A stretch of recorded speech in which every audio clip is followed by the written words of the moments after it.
When I was a much younger man, probably 19, 20 years old, I had a boat. And I would preach, and then I would go boating during the week. And one particular Sunday, I remember I loaded up the boat. I was going to go to the lake on Sunday morning instead of going to church.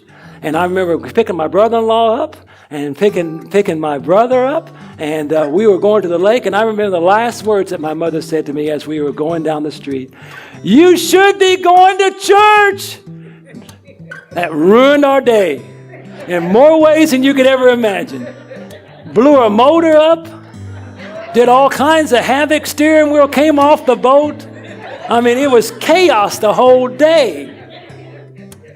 You know, that could have turned into something that, really, if God didn't put a stop to it, that could have turned into a distraction. And I could have found myself on Sundays out on the lake instead of in God's house. I hear a lot of people say, "I can worship God on the golf course." No, you can't. No, you can't. "I can worship God in the woods." No, you can't. The Bible says, "Don't forsake the gathering of yourselves together as you see that day approaching, as the manner of some do." That's a direct command from God. In other words, how can you disobey God and worship Him? Come on. But it can become a distraction. And what distractions do we have? Where did we get off track? Maybe you made a bunch of money. Before you used to pray and say, "God, help me. I need you." Now you got a bank full of money. You don't need God anymore.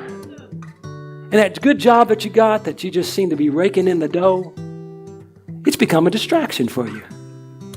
Think about it. Where did it go off? Maybe you believed something that somebody told you that God was going to do this. God was going to do this for you, and God didn't do it. But God never said He was going to do it. And so now you're bitter at God. And so you're walking away from the faith. Why? Because you didn't know what God said. And you believed something that wasn't true.